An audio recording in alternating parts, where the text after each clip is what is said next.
என் கேள்விக்கான பதில நீ சொல்லிதான் ஆகணும். ஏன்னா இந்த கேள்வியை நான் அபிஷேகா இல்ல கியராவோட அப்பாவா கேட்கிறேன். சொல்லு, எதுக்கு என்கிட்ட சொல்லல? சொல்லு. அது வந்து பாரு, தேவையில்லாத காரணம் சொல்லாத. நீ காரணம் சொன்னா நான் அதை ஏத்துக்க மாட்டேன். உண்மை என்னன்னு எனக்கு தெரிஞ்சிச்சு பிரக்யா. என்ன, நான் ஹாஸ்பிட்டல் வந்த அன்னைக்கு நர்ஸ் என்கிட்ட நீதான் கியாராவோட அம்மான்னு சொல்லிட்டாங்க. அவங்க பிரக்யா, நான் கியாரா அம்மாவை பத்தி கேக்குறேன். அவங்கதான் கியாராவோட அம்மா. நான் அந்த நர்ஸ் கிட்ட சொன்னேன், இவ எப்படி கியாராவோட அம்மாவா இருக்க முடியும்? இவ பிரக்யா, இவ என்னோட பிரக்யா, கியாராவோட அம்மாவா இருக்க முடியாதுன்னு சொன்னேன். ஆனா நான் என் வாழ்க்கையோட ரொம்ப பெரிய சந்தோஷத்தை நீ சொல்லி கேட்காம இன்னொருத்தங்க சொல்லி கேட்பாங்கன்னு நினைக்கவே இல்லை. நீ இப்படி பண்ணுவேன்னு நான் எதிர்பார்க்கல. எனக்கு அப்பயும் நம்பிக்கை வரல. அதுக்கப்புறம் நான் ஹாஸ்பிட்டல்ல மறைஞ்சு நின்று நீயும் கியராவும் பேசினதை கேட்டேன். அம்மா, நீங்க அழ மாட்டேன்னு ப்ராமிஸ் பண்ணுங்க. ப்ராமிஸ். கியாரோட அம்மா இனி அழவே மாட்டேன். நான் அப்ப ரொம்ப வித்தியாசமான ஃபீல்ல இருந்தேன். எனக்கு அப்ப ஒண்ணுமே புரியல. ஏன்னா நான் எனக்கு என் பொண்ணு கிடைச்சிட்டான்னு சந்தோஷப்படுறதா இல்ல நீ என்ன ஏமாத்தினதை நினைச்சு கோவப்படுறதான்னு தெரியல. கியாராக்கு பிளட் கொடுத்தது நான். அவ உடம்புல என்னோட ரத்தம் இருக்கு. எங்க 2 பேரோட ரத்தமும் ஒண்ணுதான். அவ என்னோட மக, அவ நமக்கு பிறந்தவ. ஆனா நீ இந்த விஷயத்தை என்கிட்ட இருந்து நீ கியாராவை என்கிட்ட இருந்து மறைச்சு வச்ச. என்கிட்ட இருந்து ஒரு சந்தோஷத்தை மட்டும் இல்ல, நான் ரொம்ப எதிர்பார்த்துக்கிட்டு இருந்த ஆயிரக்கணக்கான சந்தோஷத்தை பறிச்சுட்டு. என்னோட கியாரா பிறக்கும் போது அவளை தூக்கணுங்கிற சந்தோஷம், நைட் அவ தூங்கும் போது அவளை கட்டி பிடிச்சு அவளை தூங்க வைக்கணுங்கிற சந்தோஷம், அவ வளரும் போது அவ கைய பிடிச்சு நடக்க வைக்கிற சந்தோஷம், முதல் தடவை டேடுன்னு சொல்றது, முதல்ல ஐ லவ் யூன்னு சொல்ற சந்தோஷம், முதல் பிடிவாதம், முதல் பர்த்டே, முதல் கிஃப்ட்ங்கிற எல்லா சந்தோஷத்தையும் பறிச்சுட்ட. சரி, அப்ப நீ என்கிட்ட சொல்லல, விடு. என்ன பார்த்ததுக்கு அப்புறமாவது என்கிட்ட உண்மையை சொல்லிருக்கல. எதுக்கு அப்பவும் சொல்லல? ஒருவேளை யாருக்காவது குழந்தை இல்லைன்னா அவங்க ரொம்ப அழுவாங்க. ஆனா தன்னோட குழந்தைய யாராவது அவங்க கிட்ட இருந்து பிரிச்சு வச்சாங்கன்னா அவன் மனசு உடைஞ்சு போயிடுவான். நீ என்ன ஏமாத்தினதுனால நீ எந்த அளவுக்கு என்ன கஷ்டப்படுத்திருக்கேன்னு உனக்கு தெரியல. உனக்கு புரியவே இல்லை பிரக்யா. பிரக்யா, உன்கிட்ட ரெஸ்டாரண்ட்ல நான் கியாரா பத்தி சொல்லும் போது, அவளை பத்தி பேசும்போது நீ அமைதியாவே இருந்த. அப்போ உன்னோட மனசு உருகல. கியாரா என் மகன்னு என்கிட்ட சொல்லணும்னு உனக்கு எப்படி தோணாம போச்சு? ஏன்? ஒரு தாயோட மனசு ரொம்ப பெரிய மனசுன்னு சொல்லுவாங்க. இருந்தும் நீ என்கிட்ட எப்படி சொல்லாம இருந்த?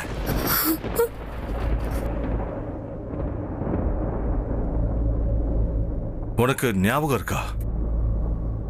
தனு நிக்கிலோட குழந்தைய ஏன் குழந்தைன்னு சொன்னான். அது ஞாபகம் இருக்கா? அப்போ நீ தனுக்கு தானே சப்போர்ட் பண்ண. அந்த குழந்தைக்கு என்னோட பேரும் என்னோட பாசமும் கிடைக்கணுங்கிறதுக்காக நீ உன்னையே என்கிட்ட இருந்து பிரிச்சுட்ட. ஆனா இன்னைக்கு என்னோட குழந்தைய நீ என்கிட்ட இருந்து எப்படி பிரிக்கலாம் பிரக்யா? இன்னொருத்தங்க குழந்தைக்காக அவ்வளவு பாசம், ஆனா என்னோட குழந்தைக்காக என் மகளை என்கிட்ட இருந்து பிரிக்கிற அளவுக்கு உன் மனசுல அந்த அளவுக்கு வெறுப்பு இருந்துச்சா? சொல்லு. எதுக்காக இப்படி பண்ண? பழி வாங்கறதுக்கா? நான் உன்னை இந்த வீட்டை விட்டு என் வாழ்க்கையை விட்டு வெளியே அனுப்பிட்டேங்கிறதுக்காக நீ இந்த 7 வருஷம் நீ என் மக கிட்ட இருந்து என்ன பிரிச்சு வச்சு பழி வாங்கினியா? ஆக்சுவலா 7 வருஷத்துக்கு அப்புறம் ஒரு குற்றவாளியை கூட ஜெயில இருந்து விடுதலை பண்ணுவாங்க. ஆனா நீ இந்த உண்மையை என்கிட்ட சொல்லி என் மகளை என்கிட்ட சேர்க்கணும்னு உனக்கு கொஞ்சம் கூடவா தோணல? நீ என்ன எவ்வளவு கஷ்டப்படுத்தணும்னு நினைக்கிற? கஷ்டப்படுத்தி சாகடிக்க பாக்குறியா? ஆனா அந்த சந்தோஷத்தை நான் உனக்கு கொடுக்க மாட்டேன். நீ எனக்கு எந்த அளவுக்கு கஷ்டத்தை கொடுத்தியோ அதே அளவுக்கு கஷ்டத்தை நான் உனக்கு கொடுப்பேன்.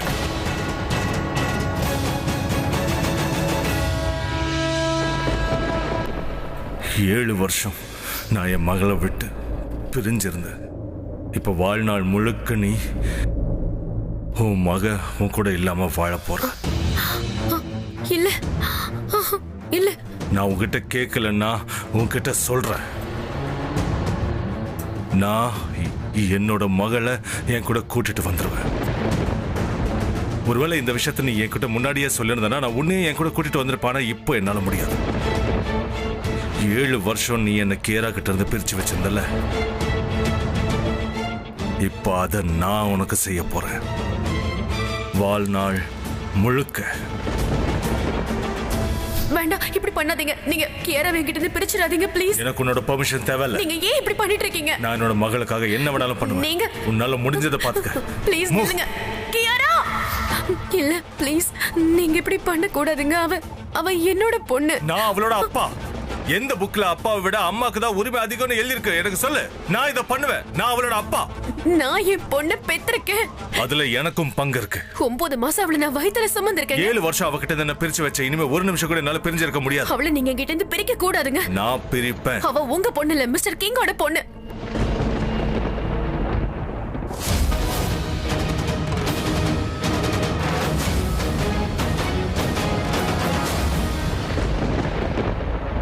நீ போய் சொல்ற. நான் உண்மைதான் சொல்றேன். அவ மிஸ்டர் கிங்கோட மக. அவ மிஸ்டர் கிங்கோட ரத்தம். இல்ல, நீ போய் சொல்லிட்டு இருக்க. அவ என்னோட மக. இல்ல இல்ல, நான் தான் சொல்லிட்டு இருக்கேன்ல.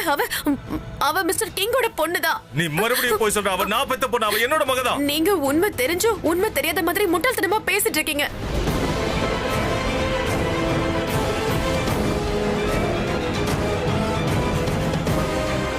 இது பொய்ன்னு எனக்கு தெரியும். இந்த பக்கம் போ, இந்த பக்கம், இந்த பக்கம், இந்த பக்கம் போ. இந்த படி. பசங்களா போதும், இதுக்கு மேல விளையாடுறது நிறுத்துங்க. இது நீங்க சாப்பிட வேண்டிய நேரம். சாப்பிட மாட்டேன், குடிப்பேன். Strawberry milk shake. எனக்கு நூடுல்ஸ் வேணும். இதெல்லாம் உங்களுக்கு கிடைக்காது. வீட்ல என்ன சமைச்சிருக்காங்களோ அதைத்தான் நீங்க சாப்பிடணும்.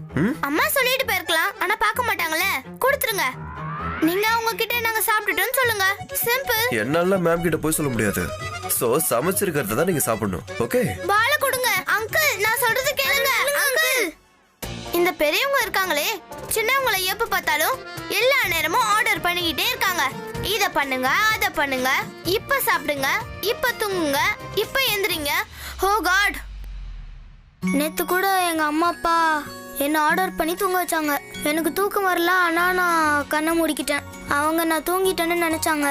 அப்புறம் நேத்து என்னோட அம்மா அப்பா உன்னை பத்தி தான் பேசிட்டு இருந்தாங்க. நான் ரொம்ப நல்ல பொண்ணு தானே அவங்க பேசிட்டு இருந்தாங்க. அவங்க என்ன சொன்னாங்கன்னா, சொல்லு, உன்னோட உண்மையான அப்பா வேற யாரோன்னு சொன்னாங்க.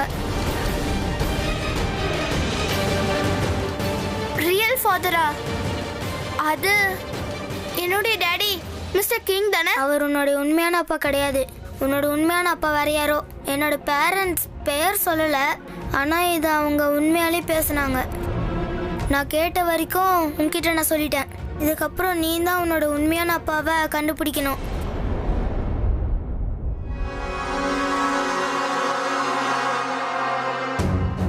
Very smart. ஏதோ பேசணும்னு சொல்லிட்டு உன்னுடைய ரூமுக்கு என்ன கூட்டிட்டு வந்திருக்க. But I am married. லைஃப்ல எப்பவாவது சீரியஸா எஸ் ஆஃப் கோர்ஸ். ஆனா உன்ன மாதிரி பர்சன்ஸை பார்க்கும்போது நான் சீரியஸா இருக்க மாட்டேன். சரி, இப்ப கொஞ்சம் நீங்க சீரியஸா இருங்க. இல்லைன்னா எல்லாரும் உங்களை பார்த்து சீரியஸ் ஆயிடுவாங்க. உங்களை கிண்டல் பண்ண ஆரம்பிச்சிருவாங்க. பிரக்யாவோட பாஸ்ட பத்தி நீங்க கண்டிப்பா தெரிஞ்சுக்கணும்னு நான் உங்ககிட்ட சொன்னல. நான் உன்கிட்ட சும்மா ஜோக் பண்ணுவேன், டீஸ் பண்ணுவேன். ஆனா அதுக்காக நீ என்ன பழி வாங்கணுங்கிற நோக்கத்துக்காக என்னோட பர்சனல் லைஃபை அட்டாக் பண்ணுவியா? பிரக்யாவை பத்தி தானே பேசணும்னு நினைக்கிற. பிரயோஜனமே இல்ல. ஏன்னா நான் என்ன விட அதிகமா பிரக்யாவை நம்புறேன். நம்பிக்கை வைக்கிறது வேற, மத்தவங்க கிட்ட முட்டாளாகிறது வேற. ஐ மீன், ரெண்டுத்துக்கும் நிறைய வித்தியாசம் இருக்கு. நம்பிக்கைக்கும் மூட நம்பிக்கைக்கும் இருக்கிற மாதிரி. நான் இதை ஏத்துக்க மாட்டேன். ஒன்னு நம்பணும், இல்ல நம்ப கூடாது. அதை விட்டுட்டு பாக்குறது, நம்பிக்கை, மூட நம்பிக்கை இதெல்லாம் முக்கியமே இல்ல. நீ என்ன சொல்லணும்னு நினைக்கிறியோ அதை சொல்லு. ஆனா ஆல்ரெடி சொன்னதை மட்டும் மறுபடியும் சொல்லாத. சுத்தி வளைச்சு பேசாத. மசாலாவை தடவி தயவு செஞ்சு சொல்லாத. Simply come to the point. Look mister king, இது வரைக்கும் பிரக்யா உங்ககிட்ட எல்லாத்தையும் ஓப்பனா சொல்லியிருப்பான்னு நினைச்சேன். ஐ மீன், ஆஃப்டர் ஆல் நீங்க அவளோட husband. So will you come to the point now? Point என்னன்னா, உங்களோட வைஃப் பிரக்யா ஒரு சீட்டர்.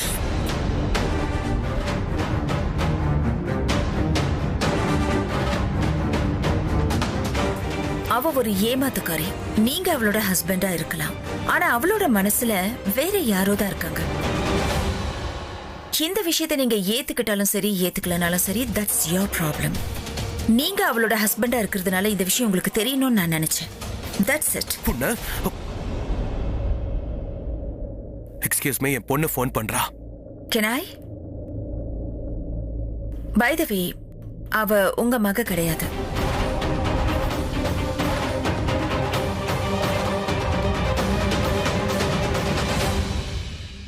Hi princess. டாடி, எனக்கு ஒரு விஷயம் தெரிஞ்சிருக்கு. அதனால எனக்கு ரொம்ப குழப்பமா இருக்கு. ரொம்ப வித்தியாசமா ஃபீல் ஆகுது. வித்தியாசமாவா? ஏமா பயப்படுறியா? நீ எதுக்காகவும் பயப்படணும்னு அவசியம் இல்ல.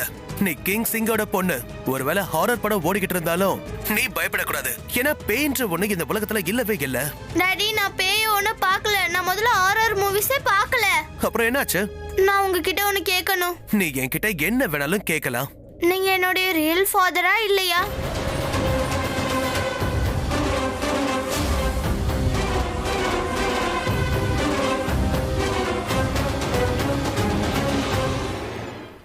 மிஸ்டர் கிங் கியாரா கூட எல்லா கஷ்டத்திலயும் எல்லா நேரத்திலயும் அவ கூட இருந்திருக்காரு.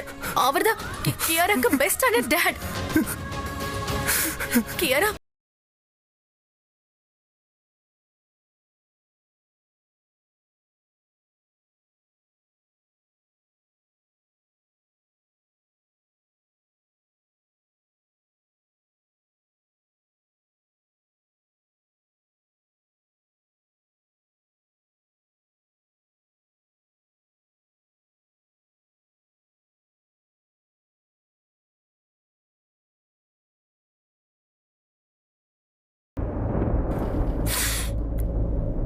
நீ சொல்றதெல்லாம் போய் தானே? நீ போய் சொல்ற? இல்ல, நான் உண்மையதான் சொல்றேன். அப்படியா? ஒருவேளை கேரா ஏன் மக இல்லைன்னா அவளை பார்க்கும்போது அவளை என் மகன் சொல்லணும்னு எதுக்கு தோணுது? கியரா என்னோட மக இல்லைன்னா அவளை பார்க்கும் போதெல்லாம் அவளை ஹக் பண்ணணும்னு எதுக்காக தோணுது? ஒருவேளை கியரா என்னோட மக இல்லைன்னா எதுக்காக அவ பேசுறதெல்லாம் என்ன மாதிரியே இருக்கிறதா தோணுது? இன்னைக்கு நான் கியராவை ஹக் பண்ணும்போது ரெண்டு பேரோட இதய துடிப்பும் ஒரே நேரத்தில் கேட்குற மாதிரி தோணுச்சு. இன்னைக்கு அவளை பார்க்கும்போது அவ என்னோட மகளா இருந்தா நல்லா இருந்திருக்கும்னு எனக்கு தோணல. அவ என்னோட மகதான்னு எனக்கு எதுக்காக தோணுச்சு? அவ உங்க மக இல்ல, மிஸ்டர் கிங்கோட மக. நீ என்னதான் என்கிட்ட போய் சொன்னாலும் நான் என்னோட மனசு, என் அறிவு, என் ஆத்மா சொல்றதான் கேட்பேன். எனக்கு தெளிவா தெரியுது கியரா என்னோட மகதான். 7 வருஷத்துக்கு அப்புறமா உண்மை வெளியே வந்திருக்கு. அதை மாத்த நீ வாழ்நாள் முழுக்க போய் சொன்னா கூட நான் அந்த பொய்யை நம்பவே மாட்டேன். புரியுதா? நீங்க பண்றது ரொம்ப தப்பு. நீங்க உண்மை தெரிஞ்சு தெரியாத மாதிரியே இருக்கீங்க. இதுக்கு முன்னாடி தான் எனக்கு எதுவும் தெரியல, ஆனா இப்ப எனக்கு எல்லாமே தெரிஞ்சிருச்சு. விதி எனக்கு சாதகமா இருக்கு. அதனாலதான் நீ எங்களை பிரிச்சு வைக்கணும்னு நினைச்சோம். கேராவை நான் அடிக்கடி பார்த்துக்கிட்டு இருந்தேன். இப்ப கேரா எனக்கு ஒரேடியா கிடைக்க போறா. உன்னால எதுவுமே பண்ண முடியாது. ப்ளீஸ் இங்க பாருங்க, நீங்க ஏன் ஏத்துக்க மாட்டேங்கிறீங்க? நான் அவளோட அம்மா. இங்க பாருங்க, ஒரு அம்மாவா என்னால அவளோட அப்பா யாருன்னு சொல்ல முடியும். மிஸ்டர் கிங் தான் அவளோட அப்பா. நீ சொல்றதையே உன்னால நம்ப முடியலன்னும் போது நான் மட்டும் நீ சொல்றதை எதுக்காக நம்பணும்னு நினைக்கிறேன்? நான் ஏற்கனவே உன் மேல இருந்த நம்பிக்கையை இழந்துட்டேன். என்னோட நம்பிக்கை, என்னோட காதல், அப்புறம் என்னோட முழு வாழ்க்கையும் கியாராவோட இணைஞ்சிருக்கு. அவ என்னோட மகதான். நீங்க இப்படி பண்ண கூடாது. பிளட் குரூப் மேட்ச் ஆகுறதுனால உங்களுக்கு அவளுக்கும் சம்பந்தம் இருக்குன்னு நினைக்காதீங்க. கியாரா என்னோட மகதாங்கிறத நான் நிரூபிப்பேன். சரி, கியாரா உங்க மகதாங்கிறத நிரூபிச்சு காமிங்க. அதுக்கப்புறம் நீங்க என்ன சொல்லணும் நான் அதை கேக்குறேன். சரி, இன்னும் 7 நாள் இருக்கு. இந்த 7 நாள்ல நீ கேரா கிட்ட எவ்வளவு பாசமா இருக்கணுமோ இருந்துக்கோ, தாராளமா இருந்துக்கோ. ஆனா அதுக்கப்புறமா கேரா என்னோட மகங்கிறத நான் நிச்சயமா நிரூபிச்சிருவேன். இந்த 7 வருஷத்தோட தண்டனை எனக்கு முடிஞ்சிடும். ஆனா அங்கிருந்து உனக்கு விதிக்கப்பட்ட ஆயுள் தண்டனை ஆரம்பிக்கும்.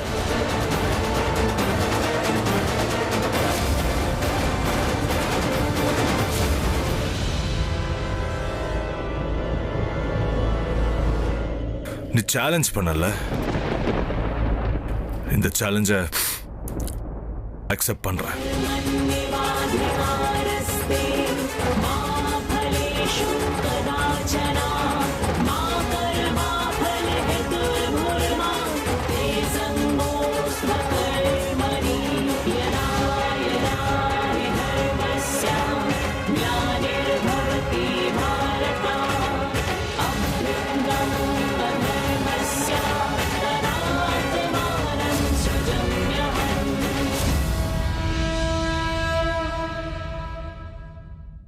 கியரா அவனுடைய ரியல் ஃபாதர் கிடையாதுன்னு உன்கிட்ட யாரு சொன்னா?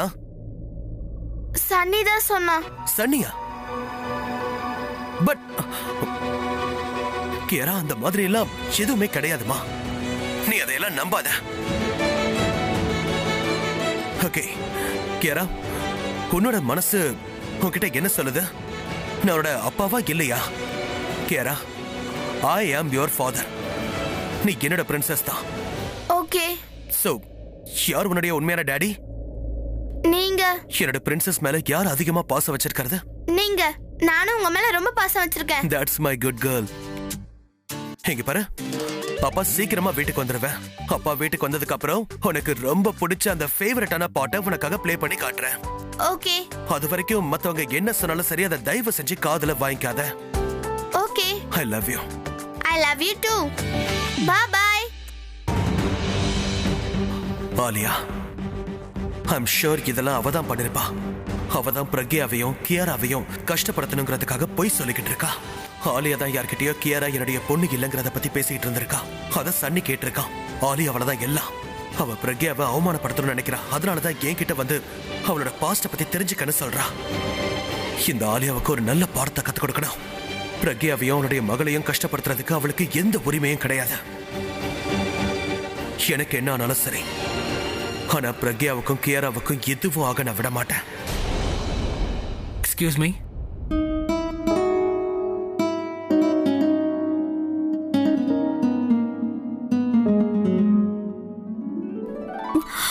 தருண் என்ன பண்ற? யாராவது பார்க்க போறாங்க. பார்த்தாலும் கேட்க கூடாதுன்னு தான் நம்ம கல்யாணமே பண்றோம். உனக்கு தைரியம் ரொம்ப அதிகமாயிடுச்சு.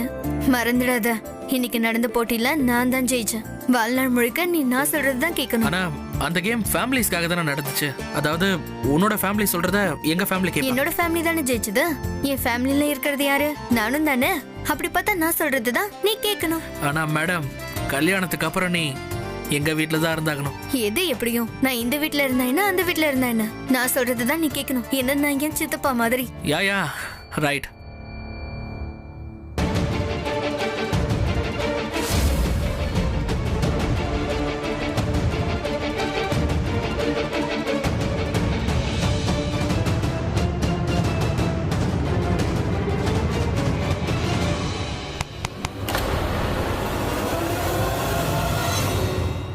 என்ன நடக்குது? நேஹா, கொஞ்சம் வேலை இருக்கு, என் கூட வா. நீங்க போங்கம்மா, நான் பின்னாடியே வந்துடுறேன். நீ இப்பவே வா, உன் கூட அர்ஜென்ட்டா ஒரு வேலை இருக்கு. சாரி, சொல்லிக்கிட்டு இருக்கேன்ல, வா. ஒரு நிமிஷம். என்னாச்சு கிங்? யார் தேடிட்டு இருக்க? ஆலியா எங்க? நீங்க அவளை பாத்தீங்களா? இல்லையே, நான் அவளை பார்க்கலையே. இருங்க, நான் வந்துடுறேன் சித்தி. என்ன நடக்குதுங்க? ஒரு பக்கம் அபியும் பிரக்யாவும் யாருக்கும் தெரியாம பேசிட்டு இருக்காங்க. இவன் என்கிட்ட ஆலியாவை பத்தி கேட்டுட்டு இருக்கான். இவ பிரக்யா பத்தி தானே கேட்கணும். உன் கூட இருக்கிற கியரா உனக்கு மட்டும் மக கிடையாது, எனக்கு அவ மகதான். கியரா என்னோட மக, அவ என்னோட வாரிசு. இதுக்கு நான் இன்னைக்கு பதில் தெரிஞ்சுக்காம இங்கிருந்து போறதா இல்லை. ஏன்னா நான் இன்னைக்கு அபியா பதில் கேட்கல, கியராவோட அப்பாவா நான் உன்கிட்ட கேட்டுட்டு இருக்கேன். அவ என்னோட பொண்ணு. நானும் அவளுக்கு அப்பா தானே. 7 வருஷம் நான் அவளை விட்டு பிரிஞ்சு இருந்துட்டேன். ஆனா இதுக்கு மேல என்னால ஒரு நிமிஷமா பிரிஞ்சு இருக்க முடியாது. கூடிய சீக்கிரம் என்னோட 7 வருஷ தண்டனை முடிய போகுது. அன்னில இருந்து உனக்கு விதிக்கப்பட்ட தண்டனை ஆரம்பிக்க போகுது.